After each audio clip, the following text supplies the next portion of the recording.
when they bite, they inject between 2 to 3 mils per bite. These guys bite, they latch on like a pit bull. They can inject up to 16 mils per bite. They really pump that venom into us. Now snakes have pretty poor eyesight. It is mainly movement that they see. They flick that little tongue out like he's doing at the moment, picking up the chemical scent.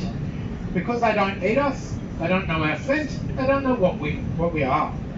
So I'll show you what we do if we come across a snake in the wild. I'll just move this guy down here. Alright. So if you're out walking around your backyard at home, and then all of a sudden, it's not coming out that hole down there, is it, guys? Just stick your hands out, I'll be back out in a minute. No, I've got to have some fun, it makes my day quicker. There's no hole. I'm just me. So if you're walking around your backyard at home and then all of a sudden we see this snake, we stop, we stay still. Now he's far enough away from here, he's not showing any signs he even cares here at the moment. He hasn't flattened out like that red belly will. He's not all nervously twitching. He hasn't lifted his head like a brown snake. He doesn't even care that I'm here at the moment. So we keep our eye on him and we back away nice and slowly. When you're far enough away, you run, you go and tell mum and dad there's a big snake in the backyard, then it becomes their problem. But what do we do when we're walking around the bush, we're not paying attention? We step over a rock or a log, and we realise there's actually a snake at our feet. I'll show you here. So here I am, I'm out walking around, and here's this guy.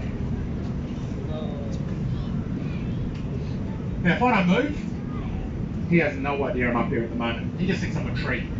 If I was to start moving, jumping around, it'd be like a 10-story building above us moving. His only defence is to bite me. I can yell at him and I can scream at him as loud as I want.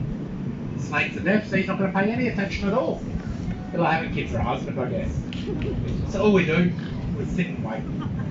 Once he's moved off far enough, you can turn and run. It's probably going to be straight to the toilet to change your pants after that one, but that's better than being bitten.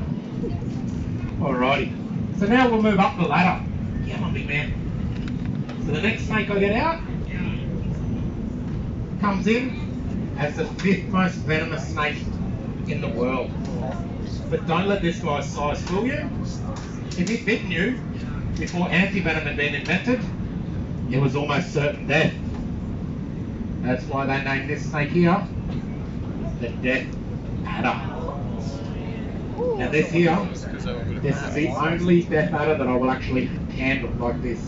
Normally I'll use tip hooks, or I'll put him on the lid of one of the containers. These guys here, they are the fastest striking snake in the world. They strike out at over 300 kilometres an hour. It's only about half their body length, so don't freak out, but it is lightning fast. They say they can bite us twice before you can even blink once. He'll lay in ambush underneath a bit of sand, under leaf litter. And see that tail goes to that nice fine tip, it's even a different colour. We call that a quarter lure. So what he'll do, he'll lay in ambush and he'll wiggle that little lure around in front of his face. It's like a little hypnotic grub. Animals come along thinking they've got dinner. He strikes out lightning fast, he's got his own dinner.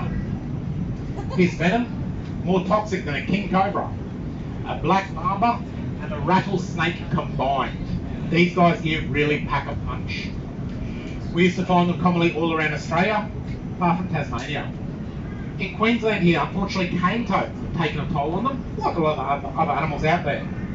And with all the land clearing we're doing, we're destroying their habitat. They love to be in all that scrubby undergrowth where they can hide.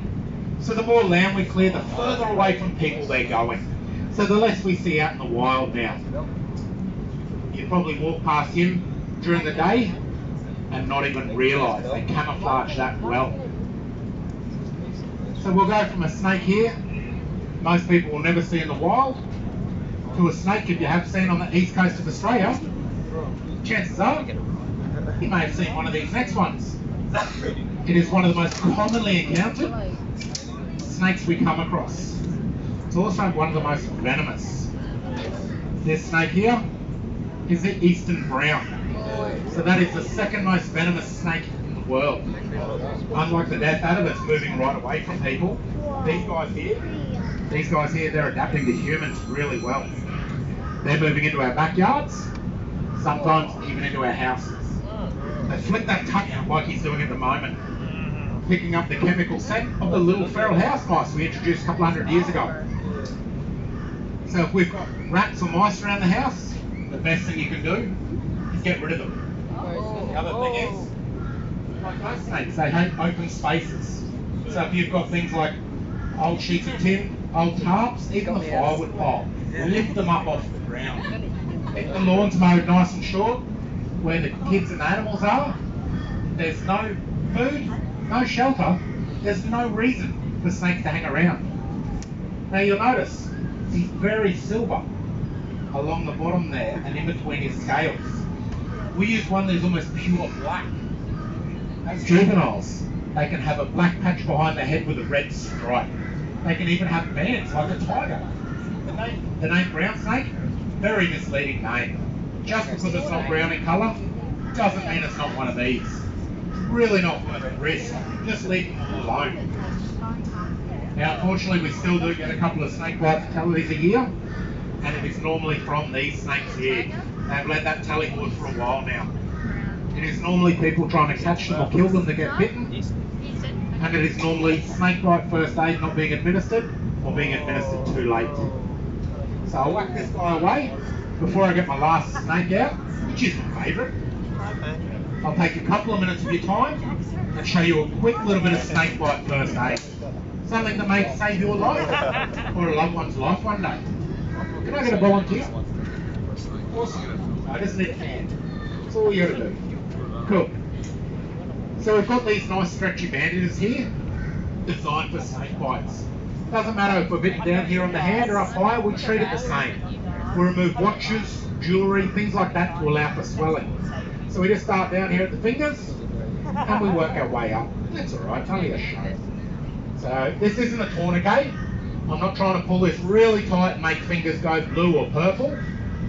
Just a nice firm pressure like you do for a sprained ankle. So I'll stop it here so we're not here all day. We would do that all the way to the armpit. We would then sling that below the heart. You don't want to elevate that. We'd sit them down, reassure them you're going to be okay, just stay nice and still. Call triple O. With the leg, same thing. Calf or thigh, treat it the same. We'd kick my boot off. We'd use 2 of those bandages straight over my pants from toes to groin. We would then splint it. I'd use my snake hook if I got bitten in here, a stick out in the wild. The reason we use that sling and that splint is to stop any movement. Thank you. What happens when we get bitten is the venom doesn't go into our bloodstream. It's just below the skin in the lymphatic system. It's trying to work its way to our lymph nodes. It does that by movement. So we don't try and catch or kill that snake. You turn up the hospital with a snake dead or alive, they say some pretty bad